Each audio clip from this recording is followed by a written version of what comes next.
I've moved to 3 different schools in my 11 years of teaching. 3 schools means many interviews and demo lessons, and I wanted to break down some of my most successful tips for nailing that interview and getting the job.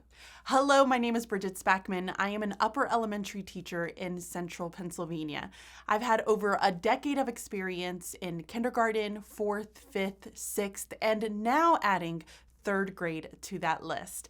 I have a passion for ELA, authentic instruction, and rigorous teaching.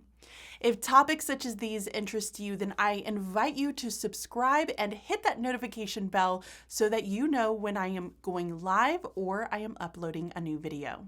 We interview for jobs for a variety of reasons. Maybe this is your first job, or your family is moving to a new location, or you're looking for a bit of a change. There is nothing wrong with staying up to date with the best strategies and tips for helping to make this process less stressful. In my experience, states and school districts, or even counties for that matter, are going to really operate different when it comes to applying. So as I share some of these tips, the key is to take away the big lessons and really make them work for your specific situation.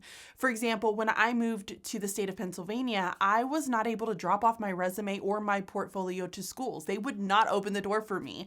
I was told to always go to their main office. Now, in Alabama, it was a little bit different. I had more leverage and I was able to drop things off and meet principals. So it was a bit different, but I was able to make some adjustments. So we're going to go ahead and we're going to jump right on in. These are my 10 tips for nailing that interview and getting the job.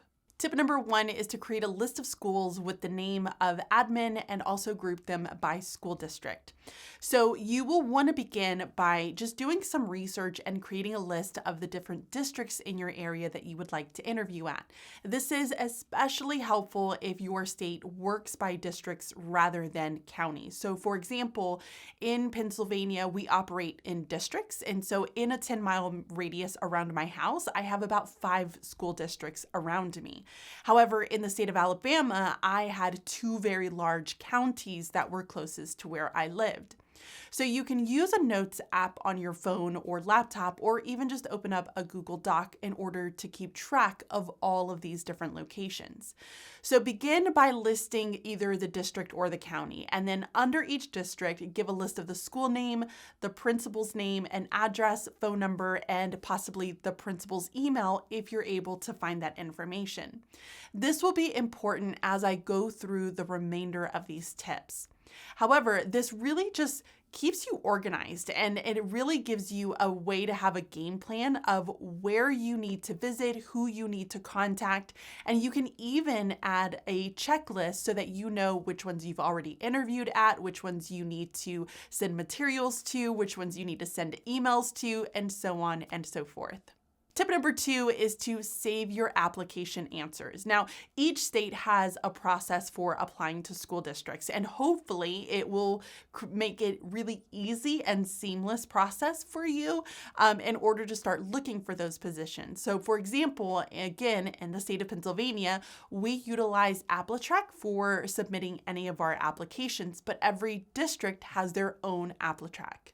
So luckily, I am able to transfer some of my information from one application to the other, except for a few areas that I do have to fill in. And so one of those areas is a list of like 2 to 3 open-ended questions that really help the reviewing party assess your ability to just provide a written response and to determine like specific character traits about you. So in this case, I copied the questions and then I wrote them into my notes app. Now, fortunately, I have had a number of instances where I was just able to copy my response directly from those previous applications, saving me a ton of time. So it appears that a lot of the school districts will use those exact same questions, which is very helpful. So as you complete your applications, write those questions and the answers in a separate document so that you can reference it later on.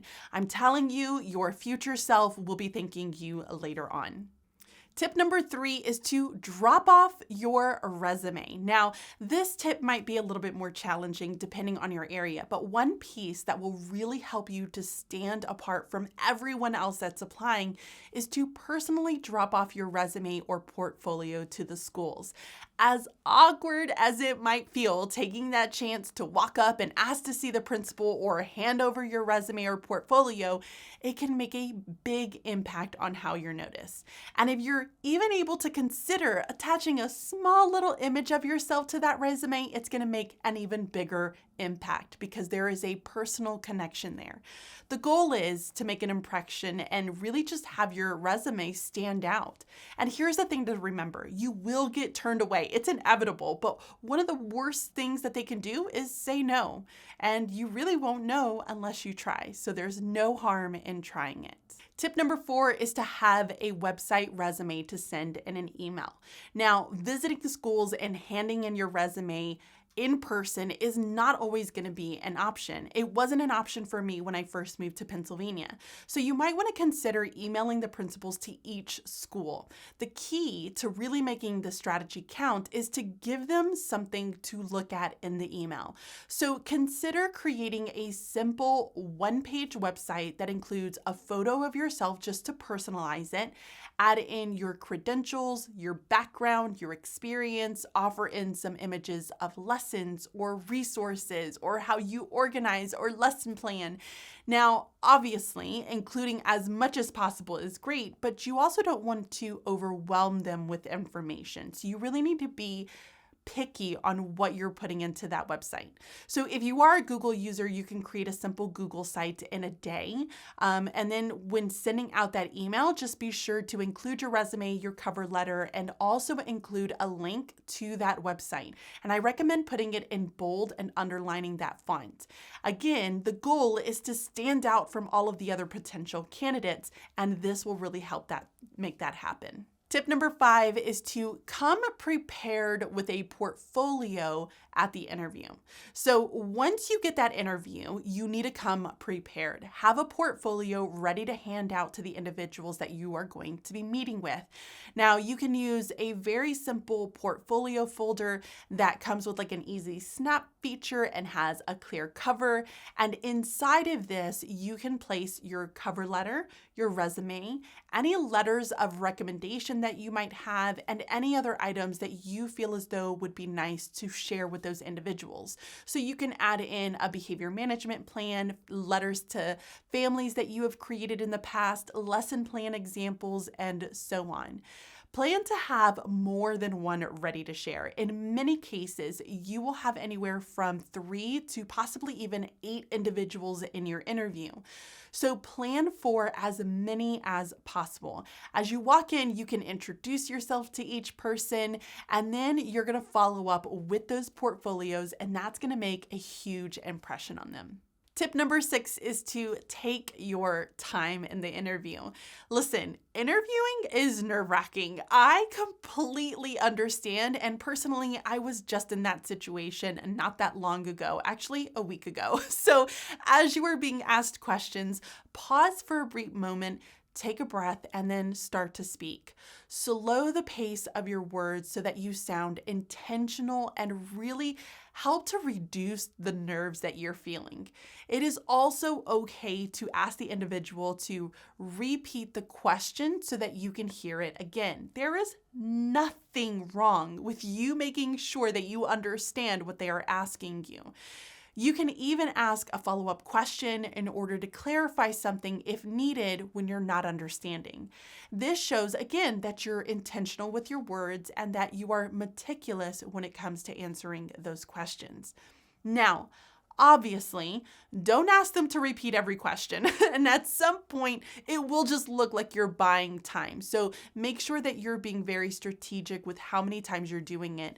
I would suggest no more than like 2, possibly 3 times. Tip number 7 is dress to impress and to build your confidence.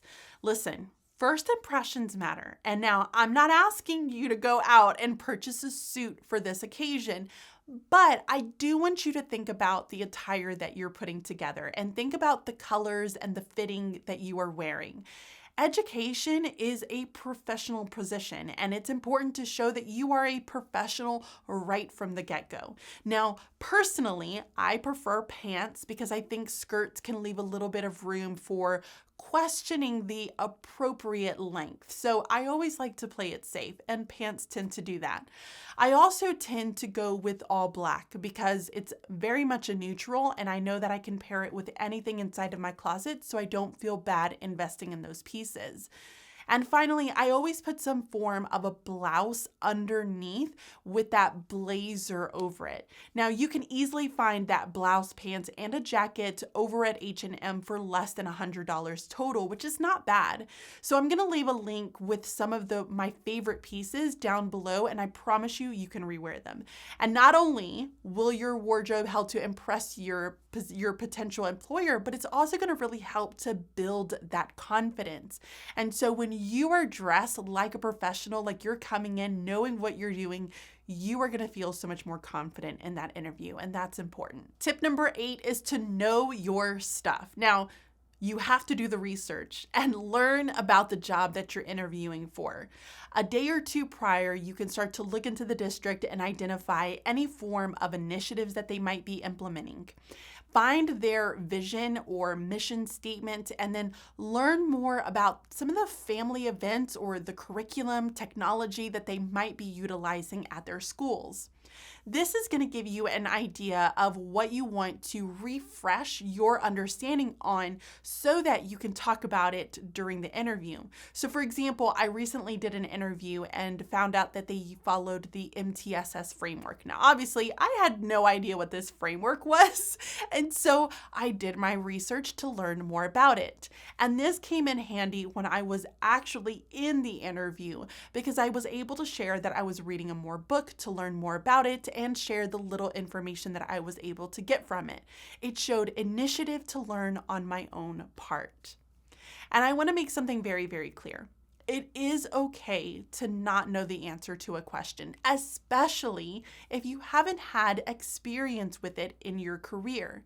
If you get to a question on a topic that you're really just not familiar with, instead of giving the wrong answer, you can say, you know what, I'm not familiar with that topic. However, I would love to learn more about it. And I can follow up once I'm able to give you a more adequate response. And so this is going to give you some time to go home and do a little bit of research. But here's the thing, you don't want to leave it there. Build an answer using inferences and terms that you do know and on some previous experiences so that you can offer them an answer. Saying you don't know is not going to be acceptable. You will need to build some inferences into that response. Tip number 9 is to come prepared with questions. Now, remember, you're interviewing them as well. You want to make sure that they are a good fit for you. So during that investigation that you're doing before the interview, you want to come up with some questions that you would be interested in knowing more about. So some good ideas for different questions that you could possibly ask are, what are some of the events that you're currently holding to engage your community and family members? What technology do you provide your teachers to really enhance the learning experience for your students? What ways do you offer support to new teachers coming into your building? And what is one initiative that the school is currently working towards?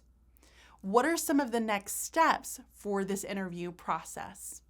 You want your questions to show interest in the school, but also specific areas that you find that you are more passionate about. And don't forget to make this conversational. Listen to their responses and then have either a response to that or a follow-up question. Tip number 10 is to send a follow-up email or letter. And this is going to be 2 tips inside of one, because when you get back to your car, you're going to spend a few minutes writing down either the questions that they asked, some of the terms that they mentioned, initiatives that they were talking about, while it's still fresh in your memory.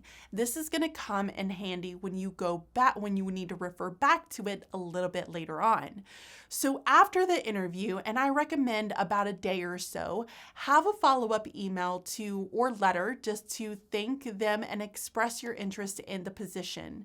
So try and personalize it as much as possible by revisiting some of those questions and topics that I just mentioned to you earlier that you wrote down. This is also a great time to clarify any terms that you really weren't familiar with and would like an opportunity to re-answer. Keep this limited. You obviously don't want to re-answer all the questions, but instead keep this to about 1 to 2 areas that you want to readdress. So there you have it. These are my top 10 tips for nailing the interview and getting the job in the field of education. I would love to know if you have any additional tips that were not mentioned here. You can leave those down into the comments and I will be reading and commenting back to you all. As always, thank you so much for watching this video. I would love it if you could take some time to like the video, subscribe if you have not already, and I will catch you all next time. Bye.